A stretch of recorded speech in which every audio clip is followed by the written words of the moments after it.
Hello guys, welcome back to my YouTube channel. Everyone has their own way of parenting. ठीक है, सबके अपने कुछ अलग डायनामिक्स रहते हैं।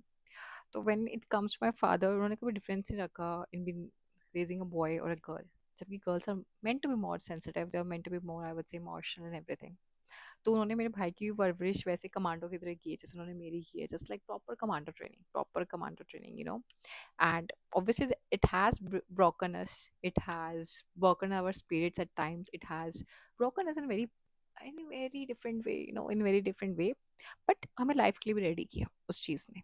ठीक है, क्योंकि लाइफ इजी नहीं होती, एक मिडिल क्लास फैमिली की लाइफ इजी नहीं होती, specially when you have seen some exceptional dreams. ठीक है, तो मैंने अपने लाइफ में कुछ कुछ चीज़ें ऐसे अचीव की है जो शायद मेरी ब्लड लाइन में या मेरे आसपास में या फिर मेरी पूरी गली में या पूरे मोहल्ले में या पूरी शहर में किसी ने अचीव ना किया, जिनको मैं जानती हूँ।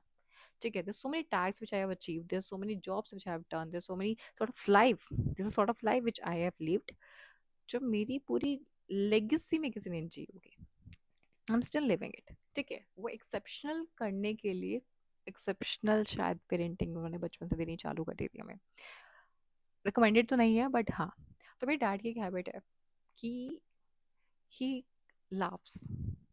आपको डांटने के बाद, आपको रुलाने के बाद, ही smiles. He will look into your eyes and he will smile. मतलब तुम अभी पिट के बैठे हो, ठीक है, तुम अभी डांट खा के बैठे हो, तुम्हें बुरा लग रहा है, तुम अभी टॉन्ट खा के बैठे हो। ठीक है, मैं तो ऐसे इंसान थी, I am highly sensitive sort of person, आज भी हूँ। मुझे टॉन्ट मार दो, मुझे कुछ भी कर दो, मेरे टप टप टप चालू हो जाती हैं चीज़ें, मैं बुरा मान जाती हूँ। ठीक है, जनरली। तो he smiles, he look in your eyes, you are crying, you are being sensitive, you are being emotional, you are being vulnerable, he smiles, he laughs, looking at you. तो ओवर द टाइमिंग मेरे भाई ने शायद अपने emotions दिखाने बंद कर दिए, क्योंकि वो बहुत गुस्सा आता था, उस चीज़ की बहुत गुस्सा आता था, and we can't do anything about it. तो हमें ना यही हमारा कॉपिंग मैकेनिज्म बन गया। उनके सामने दिखाते नहीं थे, मम्मी के सामने चलो फिर भी उनका मचा लेते थे, हम लोग बैठ के आज उनके सामने मचाते रहे उनका ना। But in front of a father ना, no matter what he said to us, no matter what he's saying, no matter how much rude he's going into, no matter how much rude he's getting into, no matter how much aggressive he's getting, we never used to show our vulnerable side to him. I never used to show our vulnerable side, expose our vulnerable side to him. ठीक है, अंदर चाहे जितना मुझे बोल के ना मचा पड़ा हो, जितना मर्जी भूचाल मचा पड़ा हो, जितनी मर्जी आग लगी पड़ी हो। ठीक है, तो मम्मी हमेशा बचपन से यही सिखाती थी यार, whenever he used to do this with us ना, मम्मा always used to be like, बेटा take it as a challenge, बेटा take it as a challenge, आपको करना है, आपको उनको गलत प्रूफ करना है। और मुझे अपनी लाइफ में बहुत चैलेंजेस मिले बाय माय ओन फादर। मेरे लिए मेरी लाइफ में ये नहीं बोलूँगी it's not like a bed of roses for me, it's never been that way कि यार मैं सपना देख रही हूँ, मेरा बाप पूरा कर रहा है। नो, उल्टा। अगर वो चार लोग कहते हैं ना, चार लोग कौन है, वो कम वक्त चार लोग कौन है, तो उसमें से एक ही वाज समवन। ठीक है, तो यार बट उसने शायद मुझे सोचने मजबूर कर दिया था उस एक चीज़ ने, कि उनके इस रवैये ने, कि whether it's worth it और शुड आई अचीव इट। और वो कहीं ना कहीं फ्यूल बनता था मुझे उस चीज़ को अचीव करने में। वो एक्चुअली फ्यूल बनता था, क्योंकि थोड़ा बहुत कंपटीशन होना, थोड़ा बहुत लाइफ चैलेंजिंग होना, थोड़ा बहुत लाइफ में नेसियर्स का होना, एंड थोड़ा बहुत होना, इट्स इम्पॉर्टेंट, इट्स इम्पॉर्टेंट। ठीक है, एक मोटिवेशन बन जाता है।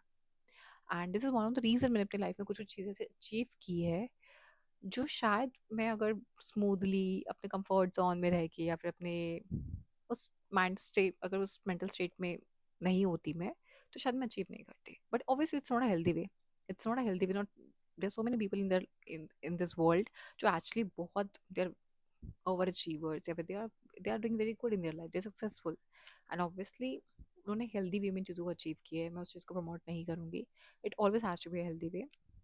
But I still know there are so many people out there जिनकी लाइफ में ऐसे कुछ इश्यूज हैं, जहाँ पे शायद उनके घर में ही, बिकॉज आपकी पर्सनल लाइफ का अच्छा होना बहुत इंपॉर्टेंट है, आपके स्पेस का अच्छा होना बहुत इंपॉर्टेंट है। अगर आपका personal space where you stay, people are being surrounded by, they are not motivating you, they are not positive around you, they are not understanding, they are not giving providing you safety, or there is no love net around you, समझ रहे हो, फिर थोड़ा difficult होता है life में कुछ भी अचीव करना, because at the end of the day घर, कपड़ा, रोटी, मकान, ये सब चीज़ें तो बहुत बेसिक्स में से आती है ना यार, मतलब ये तो इसी के लिए इंसान शायद जी मर रहा है ना। तो अगर आप सुबह से लेकर शाम तक स्ट्रगल कर रहे हो, but the end of the day you don't have a place to stay which is safe, where you feel positive, where you feel like you can be your worst, where you feel like कि आपको freedom है, you can be your worst, you can be vulnerable, you can, तभी तो heal करोगे ना यार life में। तो काम नहीं बनता। बट यार सबकी लाइफ में ऐसा नहीं होता, सबकी लाइफ में ये अपॉर्चुनिटीज नहीं होती, सबकी लाइफ में ऐसी चीज़ें नहीं होती। ऐसे ये बहुत, आई वुड से, बहुत मन्नतों से मिलती है, फिर बहुत आई नो कुछ अच्छे कर्म किए होते, you got such people in your life. तो मैं तो यार यही बोलूँगी, take everything as a challenge, everything as a challenge, खुद को प्रूव करने के लिए, खुद को इम्प्रूव करने के लिए। बस किसी ने ऐसे कह दिया तो कैसे कह दिया, गुस्सा आ रहा है उस गुस्से को चैनलाइज करो। मुझे गुस्सा आता है, मुझे बहुत गुस्सा आता है चीज़ों को लेके। इफ somebody, क्योंकि मैं आगे से जाके कभी किसी से पंगा नहीं लेती, I have never done anything wrong in my life with anyone out there, anyone out there. But if somebody has done something wrong, और जो मुझे लगता है कि शायद एक पर्टिकुलर बार से ज़्यादा है या फिर एक थ्रेशोल्ड क्रॉस कर रहा है, then he or she deserve an answer, he or she deserve a reaction। ठीक है, ओनली देन आई गिव, जल्दी से मैं नहीं देती। तो ओवर द टाइमिंग सीखा है सब कुछ, ठीक है। एंड ये चीज़ आपको लाइफ में बहुत आगे लेके जाती है यार। चैलेंजिंग होना, चैलेंजेस लेना, compete करना आपको आगे लेके जाती है लाइफ में। So I hope you guys like this video. In case you guys do, then please like, share, comment, subscribe my channel. Thank you। तो दिस लोगों को माफ मत किया करो, रिवेंज लिया करो थोड़ा सा।